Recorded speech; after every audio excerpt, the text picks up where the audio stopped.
जय हिंद बच्चों।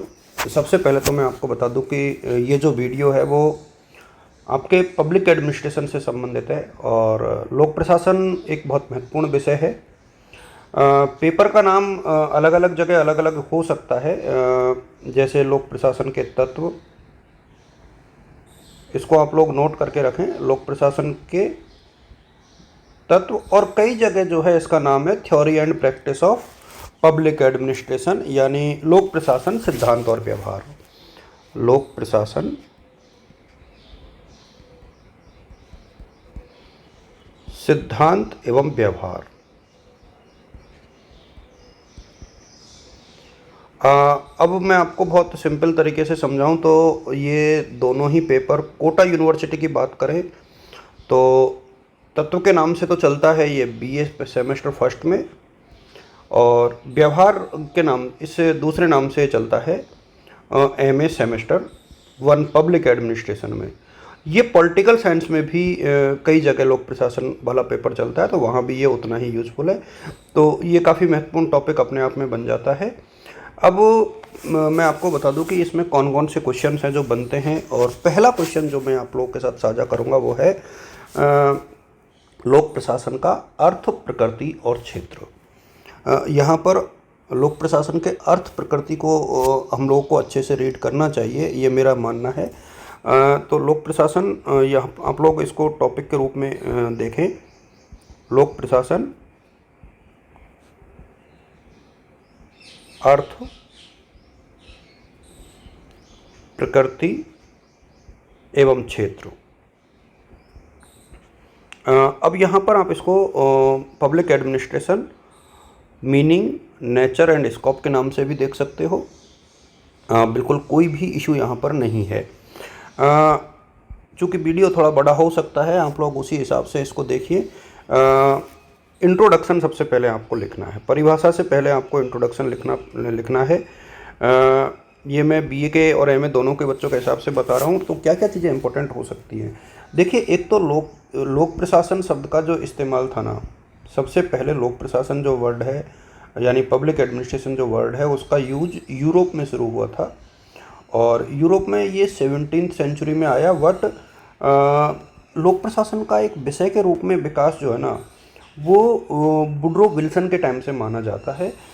Woodrow Wilson जो है अमेरिकी राष्ट्रपति हुए थे, और उनके टाइम से जो है वुडरो विल्सन ने लोक प्रशासन को, ये आप इसको याद रखना, Woodrow Wilson father of public administration के नाम से जाना जाता है वुडरो विल्सन को, यानी लोक प्रशासन के पिता, लोक प्रशासन के पिता।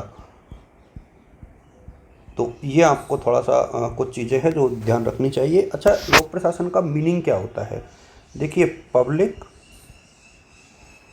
Plus administration.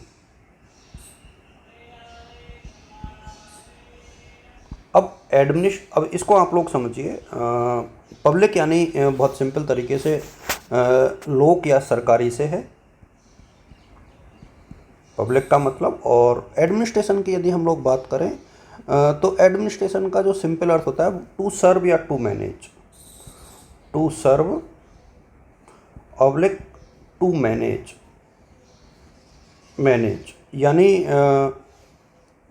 काम करवाना या व्यक्तियों की देखभाल करना, काम करवाना या देखभाल करवाना। अब यानी जो सरकारी कामों की जो देखभाल जहाँ पर करवाई जाती है एक प्रकार से, वो लोक प्रशासन है। ये बहुत सिंपल सा है। और ये प्रशासन को जब प्रशासन के सामने, शासन के सामने प्रे लग जाता है ना, तो ये बहुत इंपॉर्टेंट चीज़ बन जाती है। अब इसकी कुछ परिभाषाएं जो मैं आपको बता दूं, देखिए, एल.डी. वाइट ने एक बहुत कुछ एल.डी. वाइट, इंग्लिश वाले बच्चे जो हैं इंग्लिश में सर्च कर सकते हैं, इसको मैं हिंदी में पढ़ा रहा हूँ। लोक प्रशासन में वे सभी कार्य आ जाते हैं, मैं इसको लोक प्रशासन में वे समस्त कार्य आ जाते हैं जिनका उद्देश्य सरकारी नीतियों को पूरा करना है, सरकारी नीतियों को पूरा करना है। यदि इन्वर्टेड कॉमाज में आप इसको बंद कर दो तो काफ़ी अच्छी परिभाषा है ये अपने आप में, इसको आप लोग जो है याद कर सकते हैं। यदि एप्पलबी की परिभाषा देखें, PH एप्पलबी काफ़ी फेमस, ये भी एप्पलबी करके है। देखो इनकी परिभाषा बहुत छोटी सी है, मैं ये कह रहा हूँ कि छोटी छोटी परिभाषा, जैसे नीति निर्माण ही लोक प्रशासन का सार है, नीति निर्माण ही लोक प्रशासन का सार है। अब ये बहुत सिंपल सी परिभाषा है, लोक प्रशासन का सार है, इसको भी आप लोग इन्वर्टेड कॉमाज में बंद कर सकते हो। तो इस तरीके से आप लोगों को एक परिभाषा और कोई भी आप लोग याद कर लेना। वुड्रो विल्सन की एक बहुत प्रसिद्ध परिभाषा है, उसको भी आप लोग यहाँ पर लिख सकते हो, वुड्रो विल्सन। कोई भी 2 या 3 परिभाषा आप लोग याद कर लोगे तो पर्याप्त है।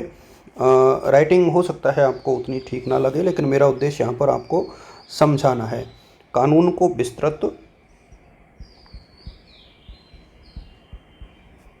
कानून को विस्तृत, क्रमबद्ध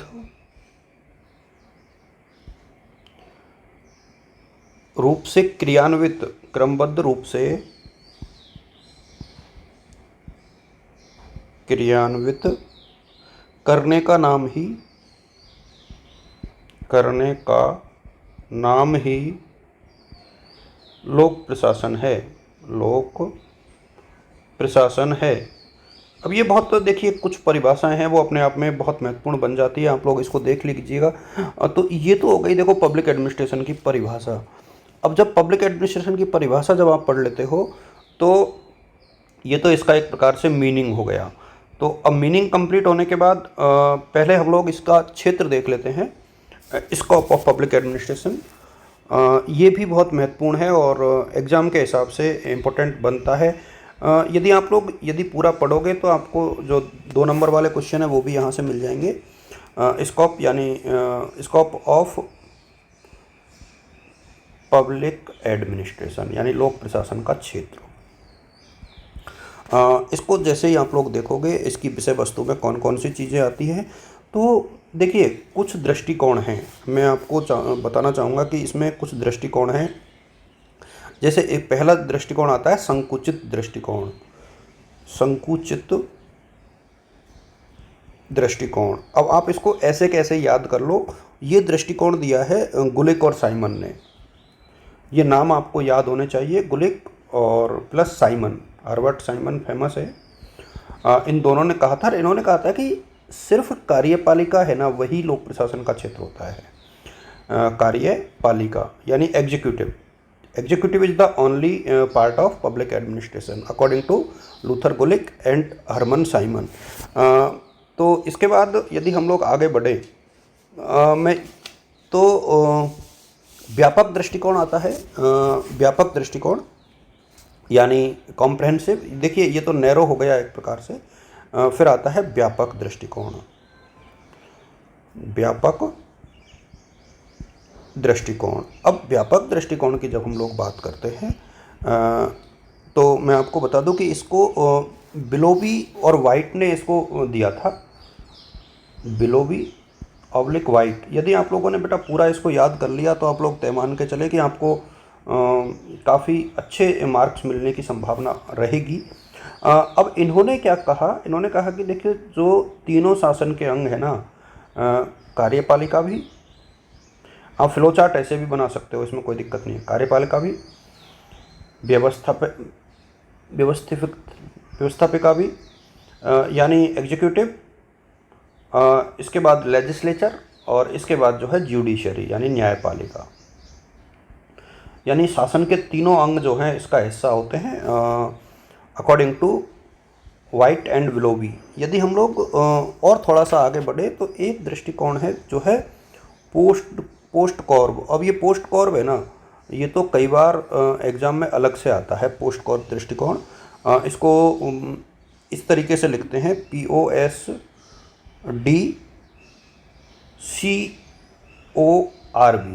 इसको इस तरीके से लिखते हैं पोस्ट कॉर्ब। और ये गुलिक ने दिया था, इसको अलग से भी 2 नंबर में पूछते हैं, लूथर गुलिक ने इसको दिया था।